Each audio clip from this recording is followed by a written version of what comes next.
thì nhà mình đi được tính đấy. Ừ.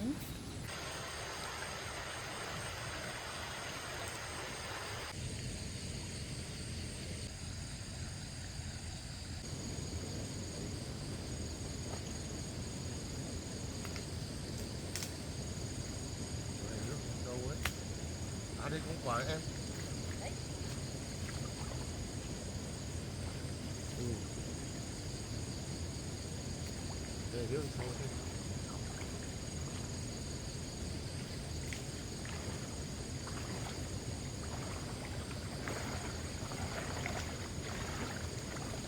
Út đi không quả luôn. Được, em xuống nữa.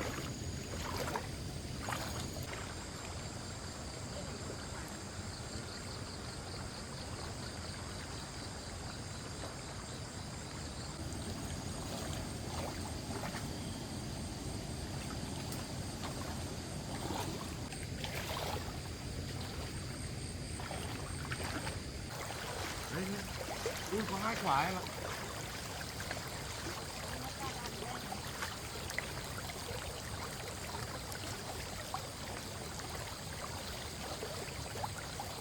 Nhiều đấy.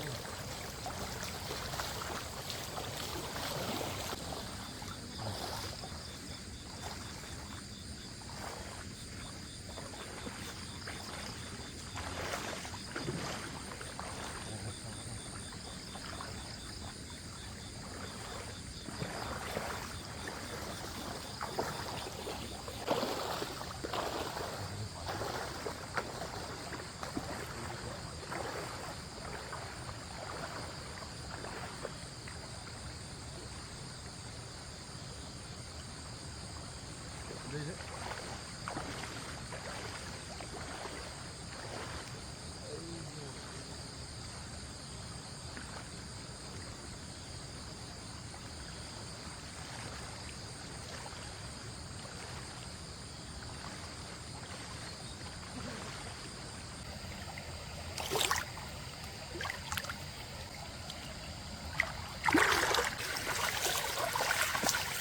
Đó.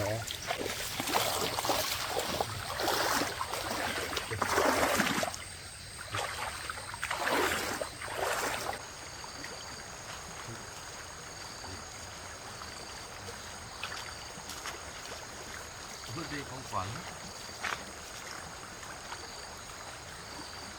Vịt nó toàn để ngoài suối nhỉ, nó không về nhà để.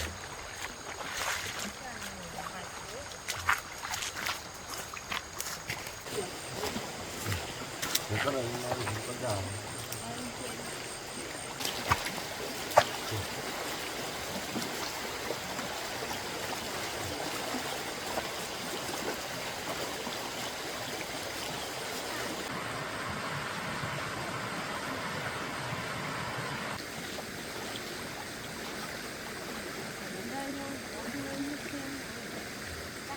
Có.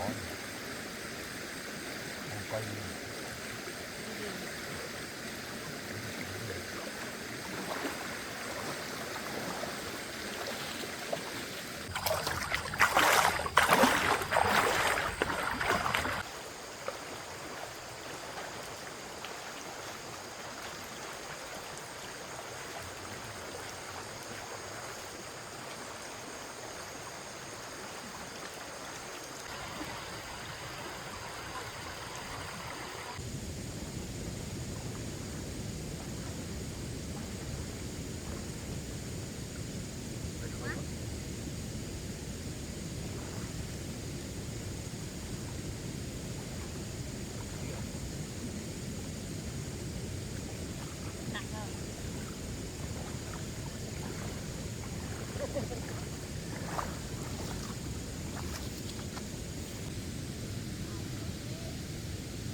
trắng được rồi.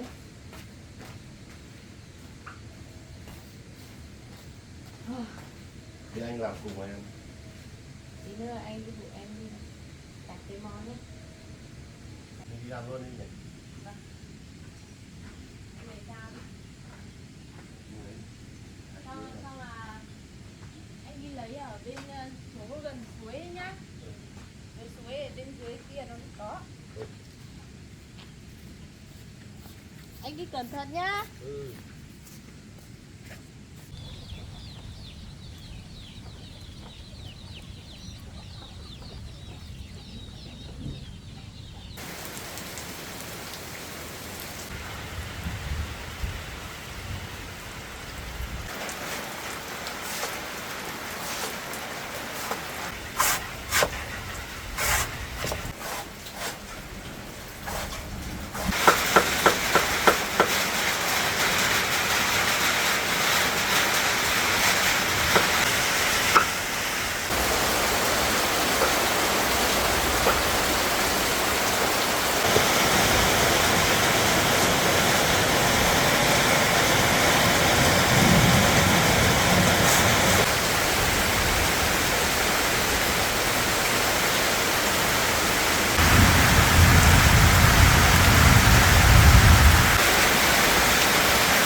Cái quần áo đấy ạ.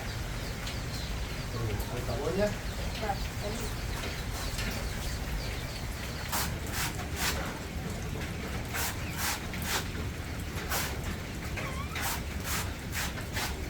Đẹp không em?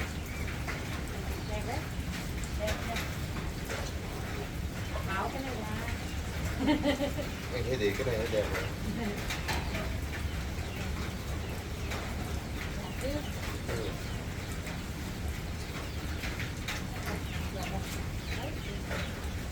Áo ra.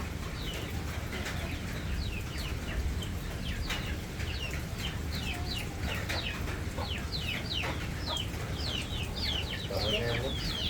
Đã mua cho anh cục rồi. Giờ anh cứ làm. Anh hộ em đi vào bếp. Gần hết rồi.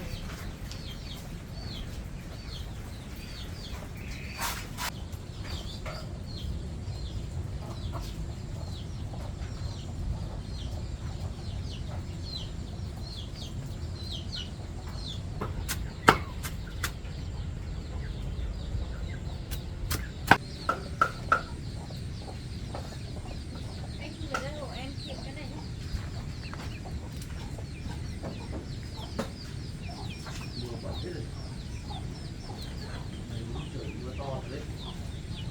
cái mưa thế nào mà về.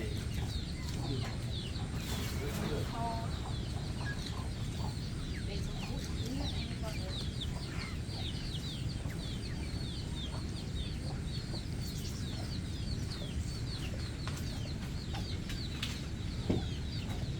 Đúng rồi nhé, cho nó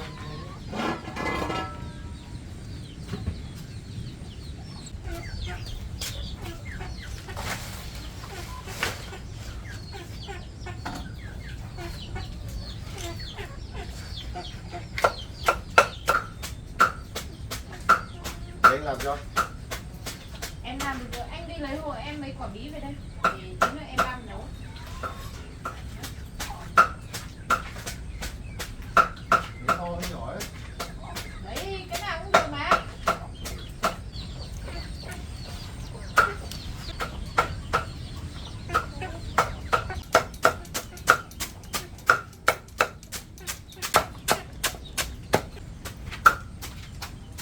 Để đây. Tí nữa em làm cho. Phải trộn nhiều thứ này. Anh lấy thêm 2-3 cái.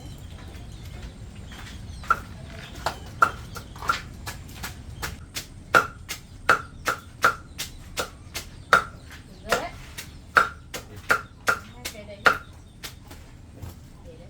Để em băng. Anh đi xem hộ anh có nước lửa.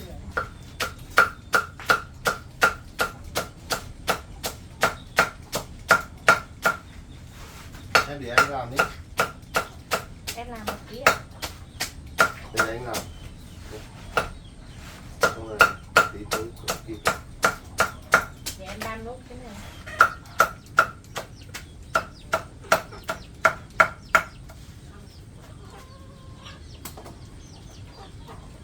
Cho vào. Hộ em thêm.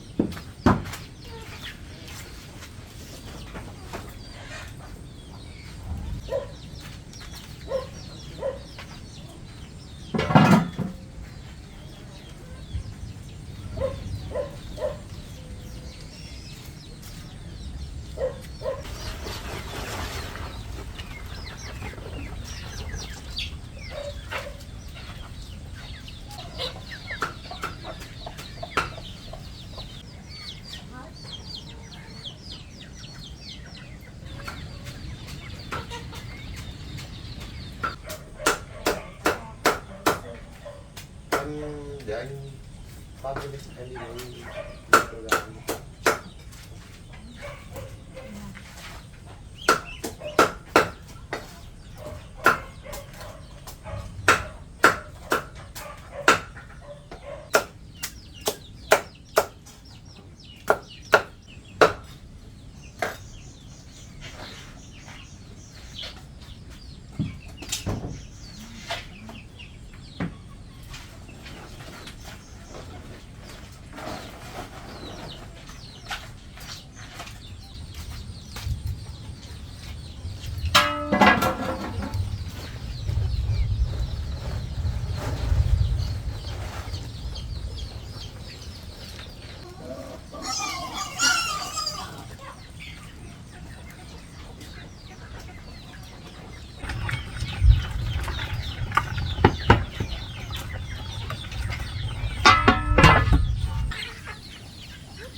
to thế thì còn như là lúc mà còn như đúng to đến tận nơi chạy cũng về kịp được.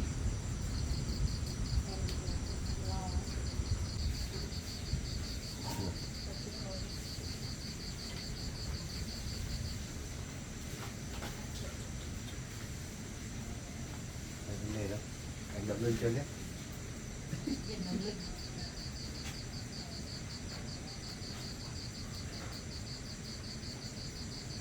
Thoải mái không? Dễ chịu hơn.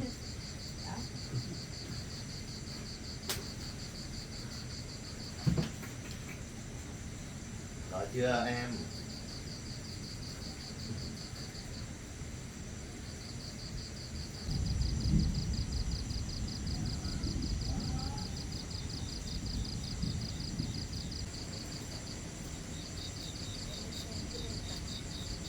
Nó muộn quá bây giờ.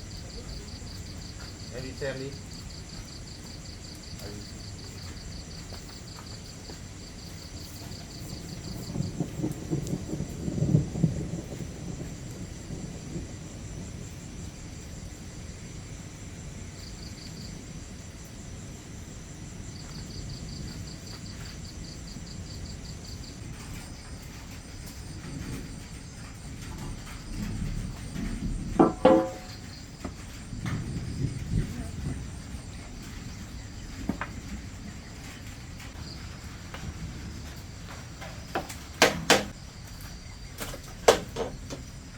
Anh ơi về đây hộ em xách cắm lợn đi nhá. Ừ.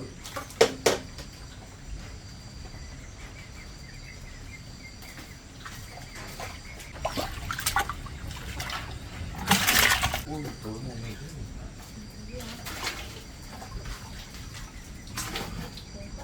Nấu về muộn quá. Dạ trời mưa.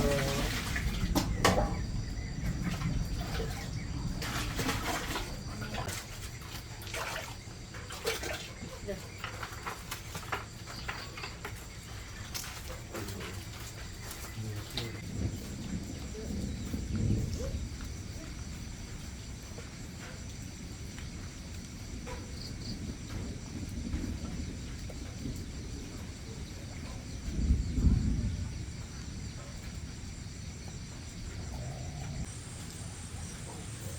Tối quá nhỉ. Là cái thôi thì anh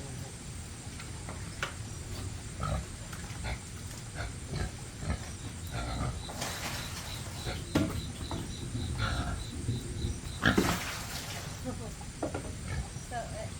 sợ. Cái đồ này nó to đấy.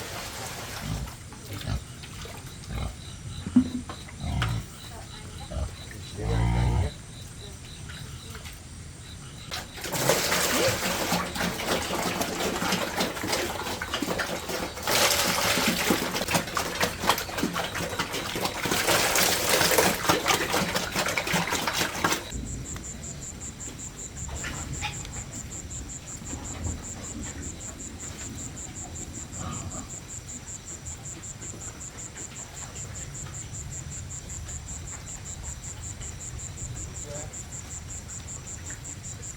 Được rồi đấy. Anh ơi về đi. Ui, nó sợ anh. Chắc là anh lớn.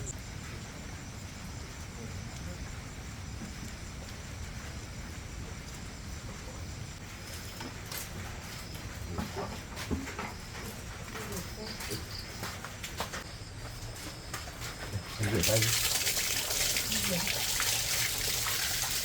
Để đi.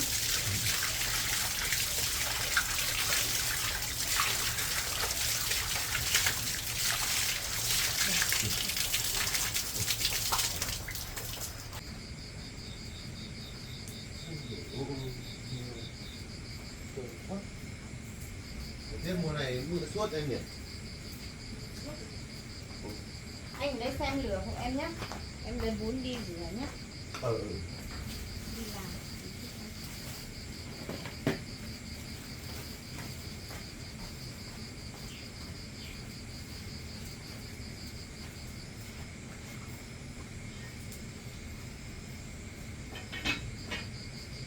Nước nước sôi rồi em ạ.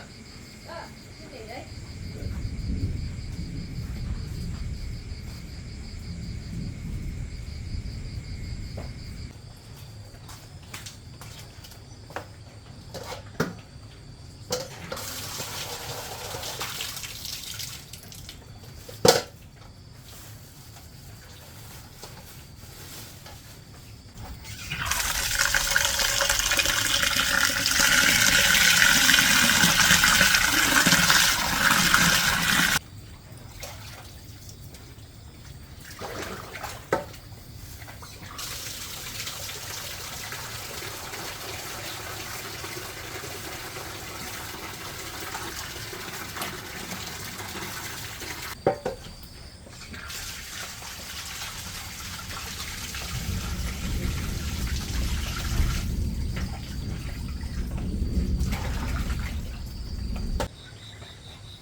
Anh ơi, lấy được đĩa chưa? Đây em. Anh để đây. Còn là anh mang hộ em của chú Thị cất lại. Để ở đâu em? Cứ mang sang bên kia tí nữa em cất. Ừ.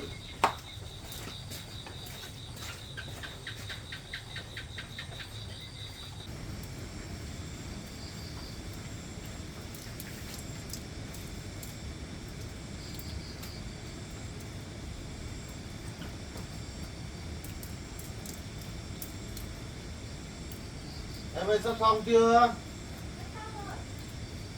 Nước sôi lắm rồi.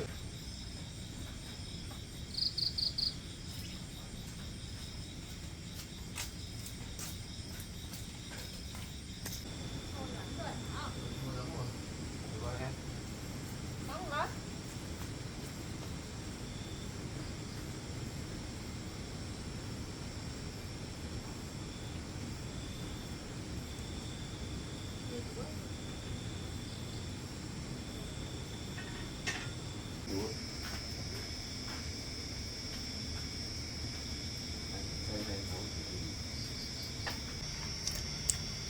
Bây giờ phải cho những này vào xong mới ăn.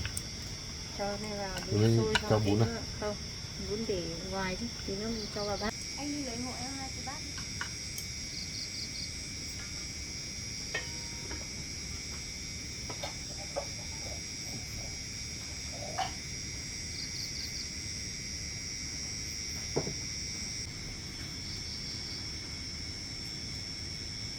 Bây giờ nhá, phải cho bún vào bát này, xong tí nữa là mình lấy cái nước sôi mình đổ vào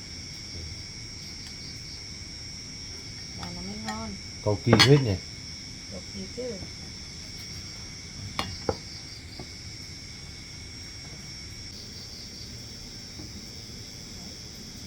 Ăn được nhiều không? Ăn ít à?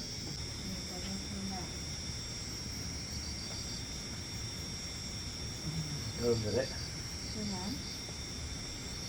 Cái rau này chẳng hôm qua mình bán này nhỉ? Đúng rồi. Thơm lắm. Tí nữa muốn ăn bao nhiêu lại bỏ vào nhé. Đi ra đây. Mình phải đặt cái nồi ở đây để cho nó nóng. Đây để anh cầm.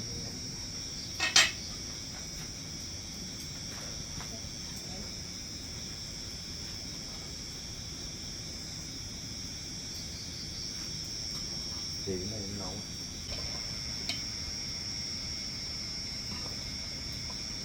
Đấy, ngon chưa này. Được chưa?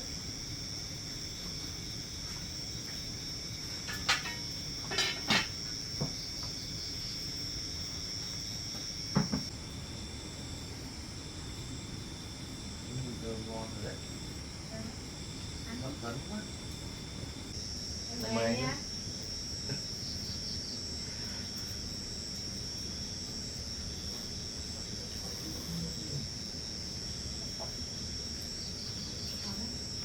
Tài nấu nướng của em được hết. Được rồi, món này anh chưa ăn bao giờ. Được quá.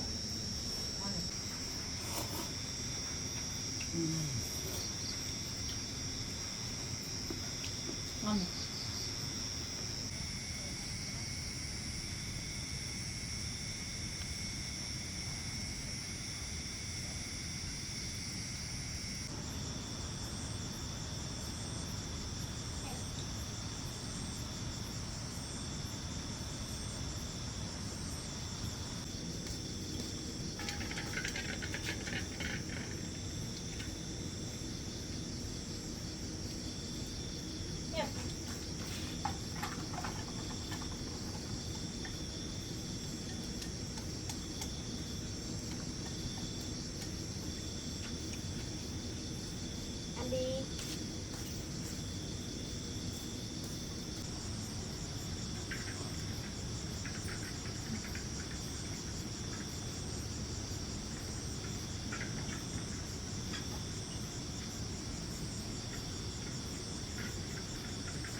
xong rồi nhạc nhất kia là xong